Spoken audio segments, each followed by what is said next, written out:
Hello, DE students. Today I'm going to walk you through our next activity, which is 1.2.1 Intro to Combinational Logic Design, specifically the seatbelt circuit design. So inside of Classroom, if you click on the Classwork tab, you'll see at the top that we have 121 Introduction to Combinational Logic Design. This continues on to say seatbelt circuit. And there are some directions here. It says use the materials and assignments attached here to complete the 1.2.1 activity. You will also need to create one additional Word document as well as one snip and attach them to this assignment. So a couple of things that you see down here. First of all, this is your activity guide. For those of you who had me in aerospace, these are going to look really familiar. This is a PowerPoint that's going to walk you through step by step in addition to this video. And then you also have the truth table that you have to complete for this circuit attached to here. I already formatted that table for you to save you a little bit of time. So let's go ahead and open this activity guide. And obviously, we're going to start with 1.2.1. And that's where we're going to create a seatbelt circuit. So really quickly, our big concept here is that combinational and sequential logic are fundamental building blocks of digital electronics. Now, we haven't specifically called out the different types of logic. We've looked at truth tables, we've talked about some gates, but we haven't really looked into how do we put these things together to create a circuit, which is what we're doing today. So you can use a lot of different logic gates to implement combinational logic circuits. And a lot of these gates we're going to get into, but for today, we are only using AND or inverter gates just to keep it simple. So I shouldn't see any NOR gates or NAND gates or anything crazy like that, just AND or inverters. And you're also going to be using multisim to build and test this circuit. Okay, so right now I want you to make sure that you understand those criteria constraints that were on the last slide, specifically what type of gates you should be using, because if you use the wrong type of gates, then you will be losing points on this final project. Okay, so now it's time for you to implement your first AOI combinational logic circuit. The circuit that we're going to use today is the car safety buzzer design. So we're going to start out with a logic statement. So our logic statement for the circuit is that the buzzer is on whenever the door is open or when the key is in the ignition and the seatbelt is not buckled. So some key words in here are that or that we see over here and the and over here. So the buzzer is our output. And what we're saying is that our output is on is whenever we have the door open and the seatbelt not buckled, or when the key is in the ignition and the seatbelt is not buckled. So we have three different inputs. We have the door, the key, and the seatbelt. So we have one output and three inputs. Now you're going to create a table that describes the design specifications in the terms of highs and lows. This is when your sensor indicator is active or not active. So you need to go into a Google Doc or a Google Sheet and you need to create a truth table that indicates with ones and zeros what you think the circuit is going to look like. So pause the video right now and go create that truth table.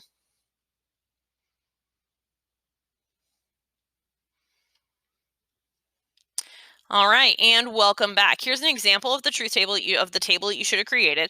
So seatbelt 0, 1, obviously 0 means it's off, 1 means it's on. Key 0 is off, 1 means it's on. Door 0 is off, or door is closed, and then 1 would be that the door is open. So key is in ignition, not in ignition. So for our off and on. If your table does not look like this, go ahead and reformat. You're going to need to pause the video again, go back, make changes. If your table doesn't quite look like this, but it has that information, then you're fine. But make sure that you've attached that assignment to Google Classroom and that document to Google Classroom assignment so that way you get credit for it. Because if you don't have this table, you will lose points. So again, we'll pause here for a few moments. So go ahead and click pause and submit that and get that assignment attached.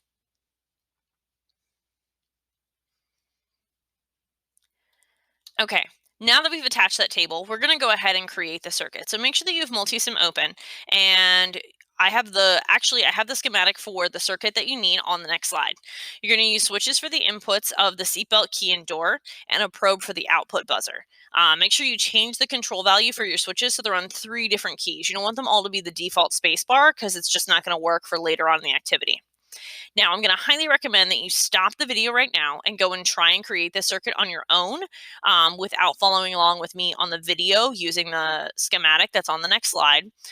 If you really struggle, feel free to come back here. I am going to have the next part of this video is going to be a walkthrough on how to create this circuit inside of Multisim. All right, so for anybody who is still with me, this is the circuit that we're going to be creating. If you look at the schematic, you'll see that we start with a 5-volt power, and then we have a ground here.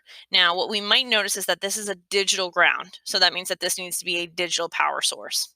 Okay, we have 3 switches. Okay, this would be a double pull single throw switch. Now remember, we can pull any switch and just reverse it if we need to. These are labeled seatbelt, key, and door. I'm going to be programming mine in Multisim to be the S, K, and D keys, so that way I can control them separately. Coming out of the seatbelt, we then go into the 74LS04N, which is just a basic inverter. That inverter then connects to the key and an AND gate. Okay, and out of the AND gate, we go into an OR gate, which then connects from the key seatbelt into the door and into our buzzer. So coming over to Multisim, you should have a new file open, and the first thing we're going to do is we are going to place our power source. So you just go to Place Component, we're going to go to Sources, and then I need to find my power source. And I want to, so that's our DC power. We actually want a VCC. So right here is our VCC. We're going to click OK, and I'm going to place that VCC. I'm actually going to hit close. It's already default to 5 volts, which is exactly what we're working with over here. So now I need to go back in and place my digital ground. So I'm going to go Place Component. And right here, I have my digital ground. So DGND stands for digital ground. And then I'm going to click OK, and I'm just going to drop that guy down underneath here. Now, the next thing that I need, if I go back over to my circuit, is I need these 3 switches. So I can then go into Basic and choose Switch. Now, I've got all kinds of switches in here, but I happen to know that I need a single pull double throw, and I'm just going to flip it. Now, I'm going to go ahead, and I am actually going to just place 3 of these right away, just like this. Now, I'm going to hold on placing any more components for now. And then the first thing I'm going to do is I'm going to right click on here, and then I am going to choose Flip Horizontally. And all that's going to do is flip the inputs and outputs, so the pulls and throws of these switches. Awesome. So now I'm going to double click on this little S1, and I'm going to come over here to this label, and I actually want to change these labels so that way they match my circuit schematic. So coming over here, my top switch is seatbelt. The middle one is key, and then my bottom one is the door. So I'm going to change this one to seatbelt and hit OK. I'm going to come to S2 and change this to key. And then I'm going to change this to door. Awesome. Now I need to change my inputs for here. Remember, I want to change them so it's S, K, and D, so that way my input values are different.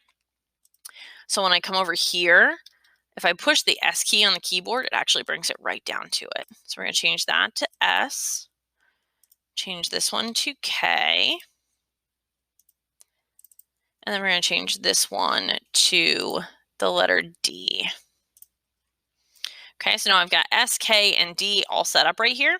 And I'm actually going to work on connecting everything to the highs and to the lows. So one of these needs to go down to my digital ground. So we have a low off of each one. I'm going to drag this down here a little bit. And then I also have my highs. So I'm actually going to start with my highs. I'm going to pull a fairly big line down from here, and I'm actually going to connect to, and I'm a real stickler for my lines lining up, I'm going to connect to the door switch first. The reason I did that is now for these other highs, I can come straight across into that line. So it looks just a little bit tighter.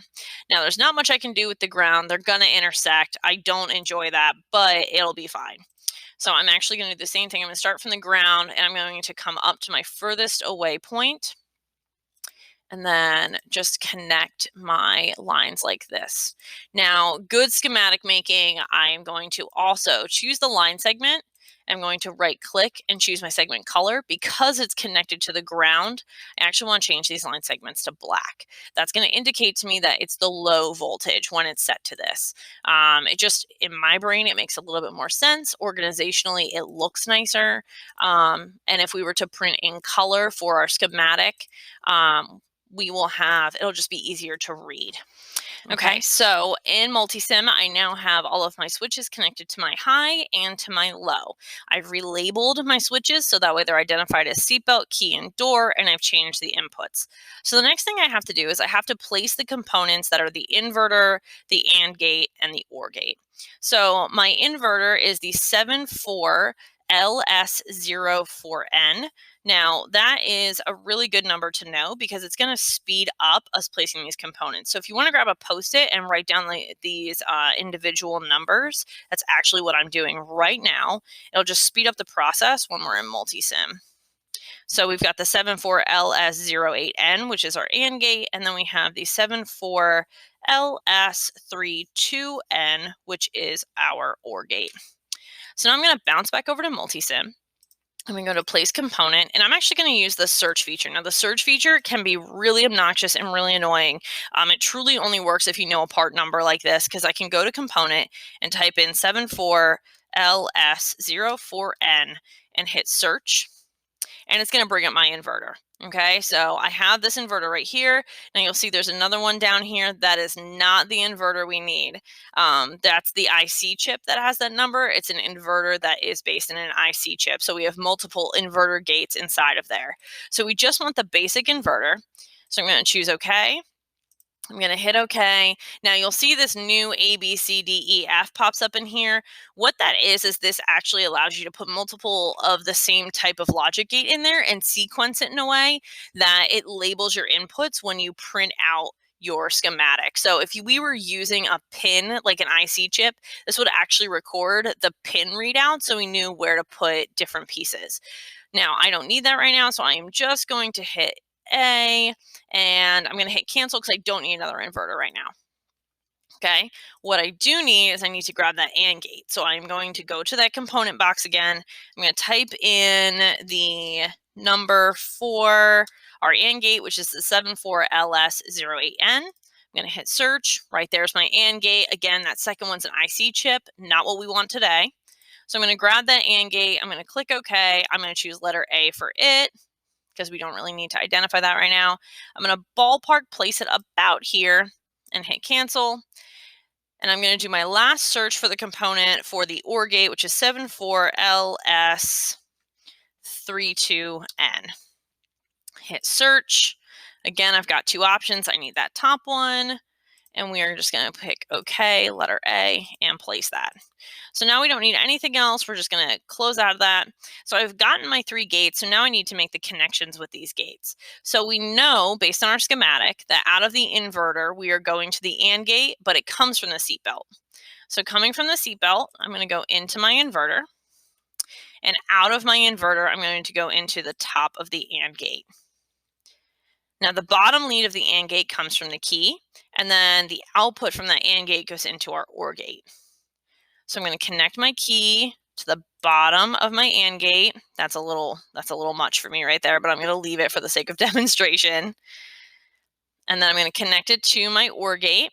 And then my door switch goes up into my OR. Again, I don't like that, but that's fine for right now. I'm really picky with my lines. I prefer it looks something like this. That's why that dot is there, but that's okay. We'll work with it. Now, the last thing I need to place is this buzzer. Now, we are not actually going to choose the buzzer because there is a buzzer in Multisim. However, it is loud and it's annoying, and I'm in the next room teaching IED. So you're going to choose a probe instead. So we're going to go to place, probe, and none of these are what we want. We actually want to place an LED. So we're going to go into component, and I'm going to choose diodes. And actually, I think it's under basic. My bad, guys. There's too many parts in here. Oh, nope. I lied. It's under indicators. I actually want to grab the red one because if it's going to pretend to be a buzzer, we're going to make it red. There we go. All right. Pardon me for being slow. It's been a while. All right. So now we're going to connect our OR gate up into our buzzer just like that. Now we can change this label to buzzer and hit OK. And so now we know that we have a red probe right here, and then we have all of our values. So this is how you design that circuit. You now need to save that. So File, Save As. You need to make sure it's going into your H drive. Please do me a favor, save it. Create yourself a DE folder. You can see I have tons of folders. Folders are your friends. Okay, create a DE folder, and then you're going to save this as your last name, and then seatbelt circuit. And then you're going to hit save. Okay. Now, the next thing you're going to need to do is you're going to need to use the snipping tool to take a picture of this after you know it works. Don't snip it right now. Make sure that it works the way you want it to.